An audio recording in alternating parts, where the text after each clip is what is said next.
بسم اللہ الرحمن الرحیم۔ بزرگان محترم معزز سامعین حضرات، اللہ تبارک و تعالیٰ کے فضل و کرم سے اور اس کی توفیق سے اور آقا علیہ الصلوۃ والسلام کی ہدایت کرم سے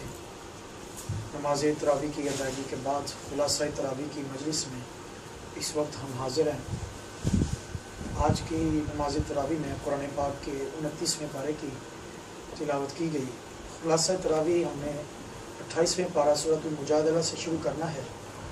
سورۃ المجادلہ، مجادلہ کا معنی ہوتا ہے باہمی مباحثہ اور جھگڑا، کیونکہ اس صورت میں خولہ بنت ثعلبہ اس کے ایک جھگڑے کا ذکر کیا گیا، اور جو اپنے خاوند سے وہ لڑتی تھی اور خاوند نے غصے میں آ کے یہ لفظ کہہ دی ہے کہ تو آئندہ سے میرے لیے میری ماں کی پشت کی طرح ہے۔ عربی میں کچھ شخص، یہ زمانہ جاہلیت میں یہ الفاظ جو تھے یہ طلاق کے لیے استعمال کیے جاتے تھے کہ انتی علیہ کظہر امی، کہ تو میرے لیے میری ماں کی طرح ہے۔ اس کو فقہی اصطلاح میں زہار کا مسئلہ کہتے ہیں، مسئلہ زہار، زوئیں کے ساتھ زہار۔ تو وہ خاتون جو تھی، اس کے بچے تھے، وہ نبی کریم صلی اللہ علیہ وسلم کی پاک بارگاہ میں آ کے حاضر ہوئی، سارا معاملہ بتایا کس طرح ہمارا کسی بات پہ جھگڑا ہوا اور میرے خاوند نے مجھے یہ لفظ کہہ دی ہیں، تو میرے چھوٹے چھوٹے بچے ہیں، تو میں تو برباد ہو گئی، میں تو لٹ گئی، کیونکہ اس وقت زمانہ جاہلیت میں یہ طلاق کے لفظ استعمال کیے جاتے تھے۔ تو آقا علیہ الصلوۃ والسلام نے خاموشی اختیار فرمائی، انتظار کیا وحی کا، کس والے سے ابھی تک کوئی شرعی احکام ایسے مسئلے کے بارے میں نازل نہیں ہوئے، تو آپ نے انتظار فرمایا۔ وہ مسلسل اصرار پہ اصرار کر رہی تھی، پوچھ رہی تھی بار بار، تو اسی عالم میں نبی کریم صلی اللہ علیہ وسلم پر وحی کی کیفیت طاری ہو گئی۔ تو پھر یہ آیات سورۃ المجادلہ نازل ہوئی۔ اس کی پہلی آیت، قد سمع اللہ قول التی تجادلک فی زوجہا، اے محبوب، اللہ نے اس عورت کی بات سن لی ہے جو تیرے پاس آ کے اپنا معاملہ اپنے شوہر کے بارے میں بیان کر رہی ہے۔ ٹھیک ہے، وہ صحابہ کرام کہتے ہیں ہم اس خاتون کا بڑا ہی احترام کیا کرتے تھے، ان آیات کے اترنے کے بعد اس خاتون کا احترام بہت زیادہ کیا کرتے تھے، اور سب صحابہ بڑی قدر کی نگاہ سے دیکھتے تھے کہ اس عورت کے بارے میں قرآن میں باقاعدہ آیات نازل ہوئی اور اس کا ذکر کیا گیا آیات میں، اور اللہ تعالیٰ فرماتا ہے اللہ تعالیٰ نے عرش سے ماورا اس عورت کی بات کو سن لیا۔ قد سمع اللہ، تو مسئلہ زہار کہ ایسا لفظ اگر کوئی کہہ دے، اب وہ چھٹکارا چاہتا ہے تو اس کے لیے یہ ہے کہ ایسے لفظ اگر کوئی بول دیتا ہے، وہ اپنی ماں کے کسی عضو کے ساتھ تشبیہ دیتا ہے یا ماں کے ساتھ تشبیہ دیتا ہے، تو اس صورت میں زہار ہوتا ہے کہ اپنی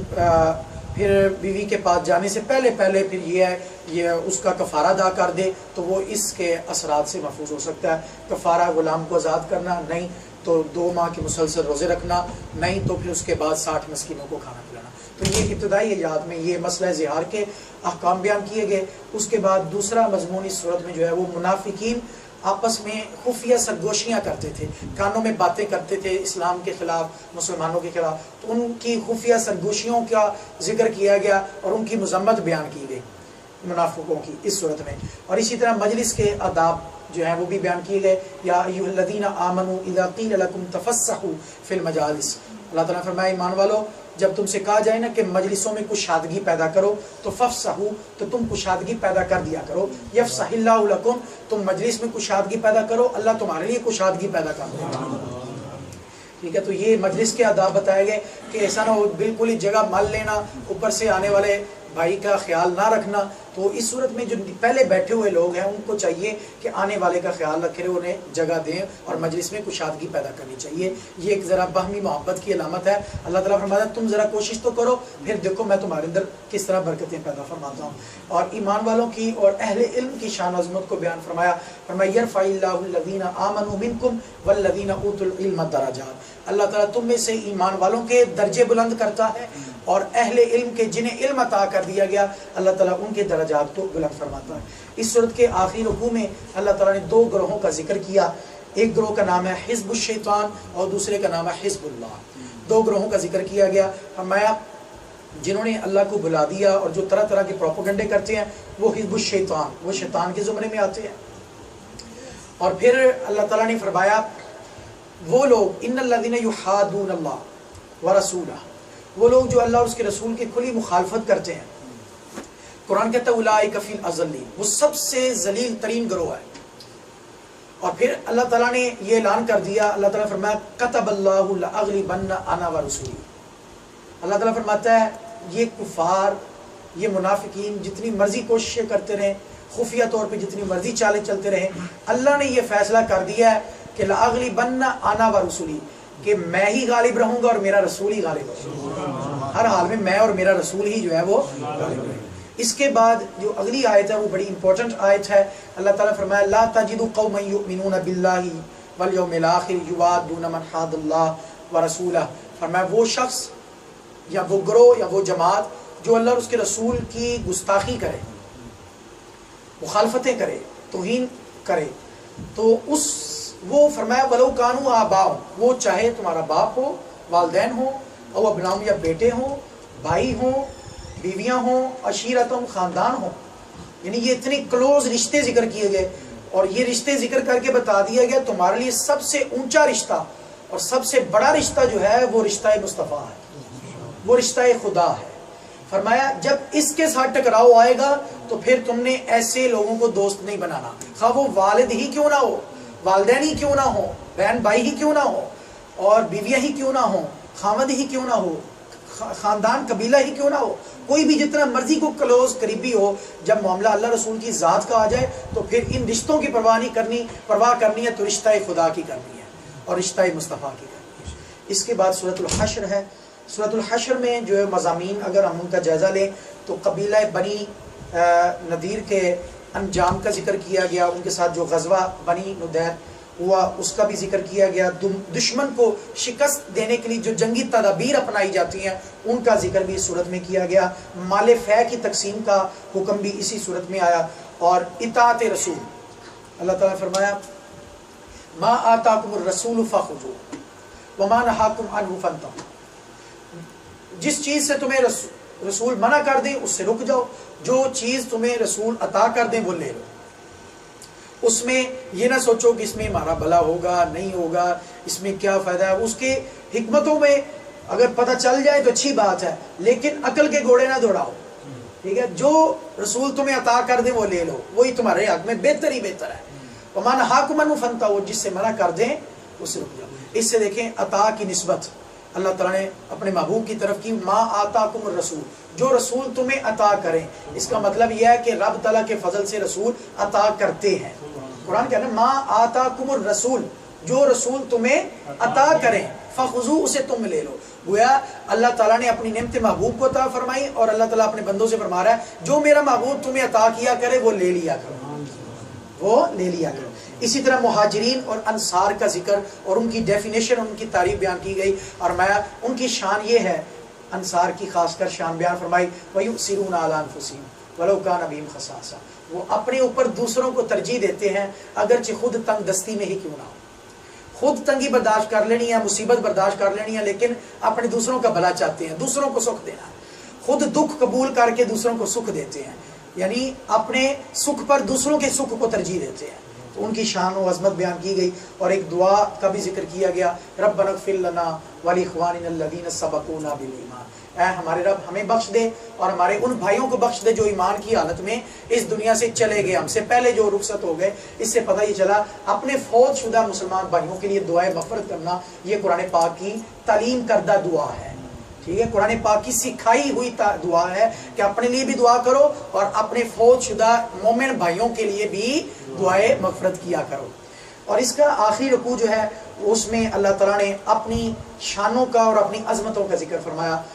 جس میں هو اللہ الذی لا الہ الا هو عالم الغیب والشہادۃ والرحمن الرحیم الملک القدوس، اللہ تعالیٰ نے اپنی مختلف صفات کا ذکر فرمایا، اور قرآن پاک کی شان عظمت کا کہ اگر ہم اس قرآن کو لو انزلنا هذا القرآن على جبل لرأيته خاشعا متصدعا من خشیۃ اللہ، تو وہ سارا ذکر فرمایا۔ اس کے بعد سورۃ الممتحنہ، جس میں یہ سورت جو ہے صلح حدیبیہ اور فتح مکہ کے درمیانی عرصہ میں نازل ہوئی، اس میں صلح حدیبیہ کے بعد کچھ احکام کا تذکرہ ہے اور کچھ بیعت کا تذکرہ ہے، جس میں ایک گروہ خواتین کا آیا اور انہوں نے نبی کریم صلی اللہ علیہ وسلم کے پاس آ کر بیعت کی، اس بیعت کا ذکر کیا گیا، یا ایھا النبی اذا جاءک المؤمنات یبایعنک علی الا یشرکن باللہ شیئا ولا یسرقن، تو بیعت کا ذکر کیا گیا۔ اب اس بیعت میں جو نبی کریم صلی اللہ علیہ وسلم نے بیعت لی، نہ تو خواتین کے ہاتھوں کو تھاما، ٹھیک ہے،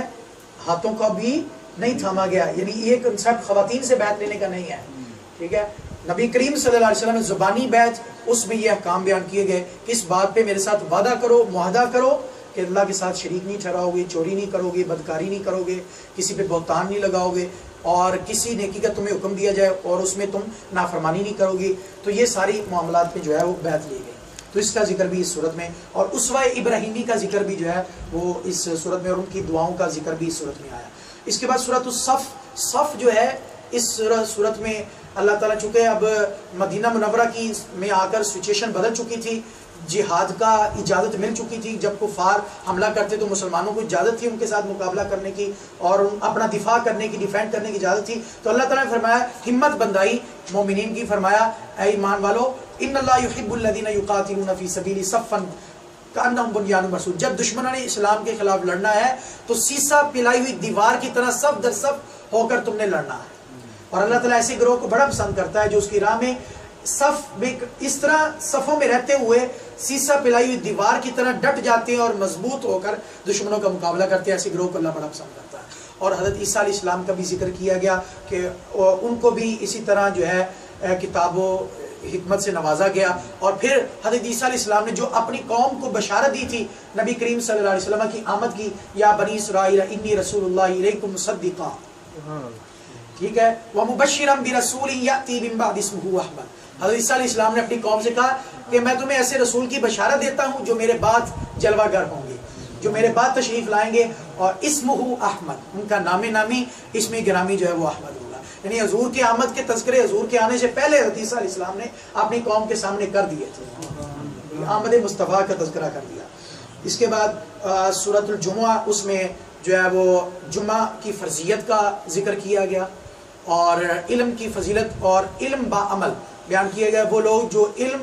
حاصل کرتے ہیں اور اپنے علم پر عمل نہیں کرتے، کمثل الحمار، ان کی مثال اس گدھے کی طرح ہے جس کے اوپر بوجھ لاد دو کتابوں کا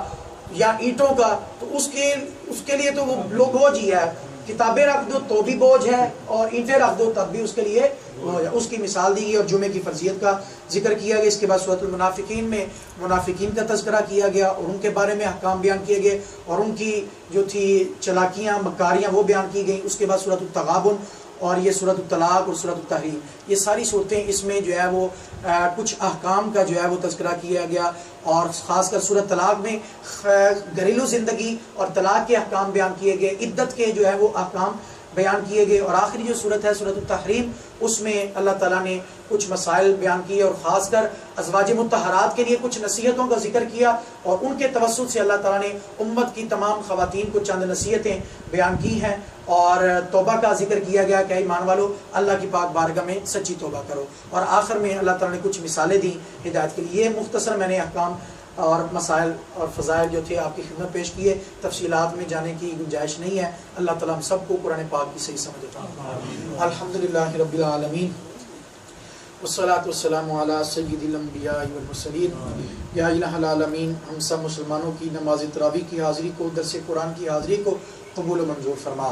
باری تعالیٰ نماز تراویح کی برکت سے، درس قرآن کی برکت سے ہم سب کے صغیرہ کبیرہ گناہوں کو معاف فرما، جسمانی روحانی بیماریوں سے محفوظ فرما، پوری امت مسلمہ کی بخشش و مغفرت فرما، ساری زندگی ایمان کی حفاظت عطا فرما، مرتے وقت خاتمہ بالایمان عطا فرمانا. باری تعالیٰ رمضان مبارک کا صدقہ ہم سب کو حرمین شریفین کی با ادب حاضری کی سعادت عطا فرما. مولا جتنے بھی احباب پورے ذوق و شوق سے ریگولر مستقل آ رہے ہیں، باری تعالیٰ سب کو اجر عظیم عطا فرما. باری تعالیٰ سب کو قدم قدم پر کروڑہ رحمتیں، نیکیاں، برکتیں عطا فرما. باری تعالیٰ ہم سب کو قرآن پاک کے ساتھ اپنا تعلق مضبوط کرنے کی توفیق عطا فرما. جو کچھ ہمارے ہاتھ میں بہتر ہے وہ عطا فرما، جو بہتر نہیں مولا اس سے محفوظ فرما. سب کی نیک دلی دعاؤں کو قبول و منظور فرما. صلی اللہ تعالی علی حبیبہ خیر خلقہ سیدنا و مولانا محمد و آلہ و اصحابہ اجمعین.